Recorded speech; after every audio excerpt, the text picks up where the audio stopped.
recently saw a video where someone was talking about the questionable value of blood and age in determining how we should feel about people or think about people or treat people and act toward people. And the person was basically suggesting that he was sort of sick of the idea that blood is thicker than water. I think it was Avi's video. I wanted to get in on this discussion and suggest that two things with the issue of both blood and age. First, as someone who is adopted, and I am adopted, and I grew up with my parents, Ron and Sue, my mom and my dad, who I love very dearly, and they're my parents. I was adopted at 5 weeks.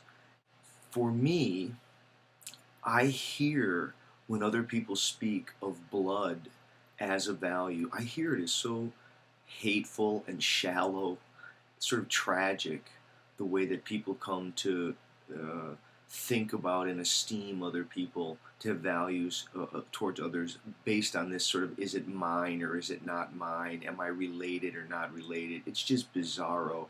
I think to people who are adopted, they have a unique advantage as being sort of citizens of the world and feeling love of people who genuinely know how to love. I'm very thankful that at no point in my life did I ever question my parents' love for me. I guess I'm lucky in that way. There were some people who didn't have that experience, but there are people who don't have that experience from people who are born and have blood relations with people. There are people who are biologically of a person who they despise, and so I think the question is, what are the right criteria for differential evaluation in human life? I think there is a truth. We can't love everyone equally. Now, we could try, but my guess is that it doesn't work that way. The truth is that we have more respect for some people and we have less respect for other people. We venerate some people. We look up to them. Elaine de Botton's stuff on success is such a great video. I'll put a link on to it here. The way that he's dealing with the Stoic worldview, that what we need to recognize is character and substance of self, which has to be cultivated. Things like generosity, courage, acting honorably, being able to keep a promise to oneself and to others.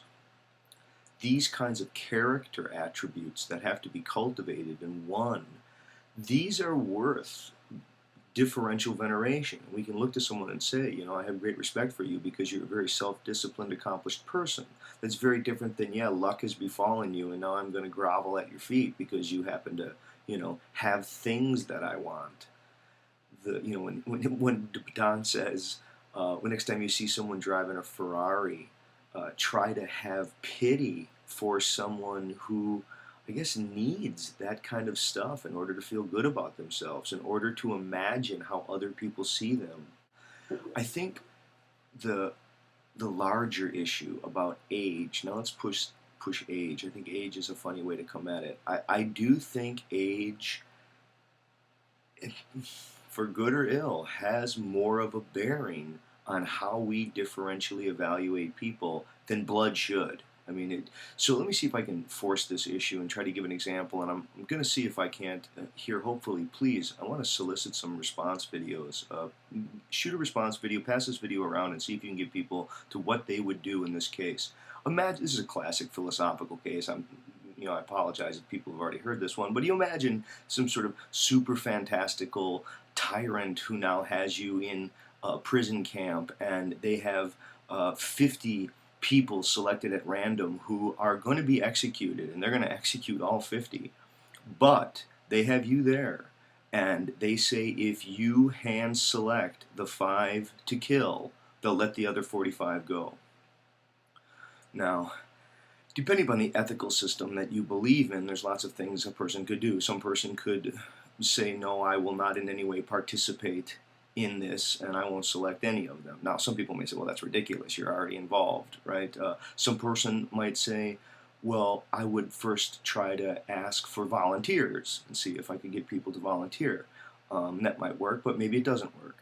Now, say a person says, I'm going to accept this, and I am going to help 45 people live by by participating in a kill of 5 people at this other person's command, and this is the deal. And if you sort of accept this as a fantastical logic, well, how would you select the 5? I think it would be tragic, but probably true that many people would go to blood. They would say, "Oh, my relatives. Oh, that's a relative." I have to save them. Some people might, I think, go toward age. They might say, a person who is very old has already lived a long time. That's someone who has less life left, arguably, and there's a very young person there. And the young person, we say, well, we value the promise of life, and because this person is younger, there's more promise of life there, and so it has a higher value.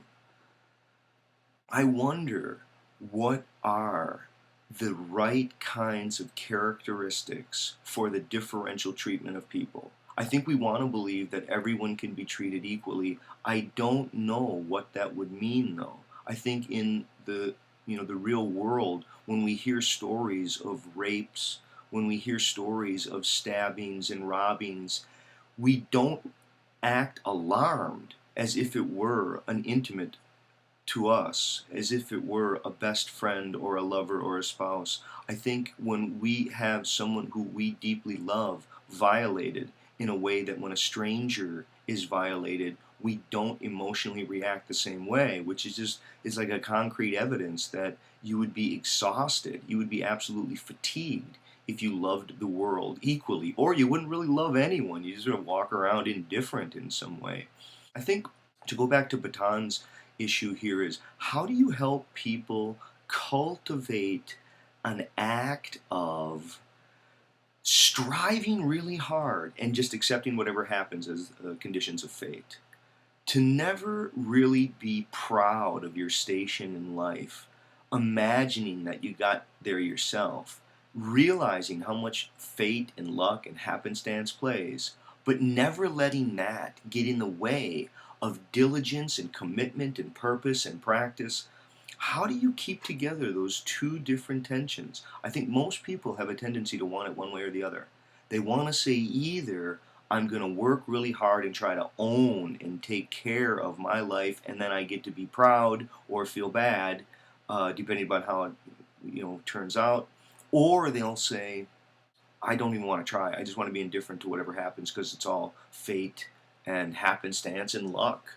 You know, I think it can be both. I think we can accept that our stations in life, that the kinds of lives that we all end up living, are so much happenstance and good luck or misfortune, everything from health to accidents to meeting the right people, being at the right place at the right time, or the wrong place at the wrong time.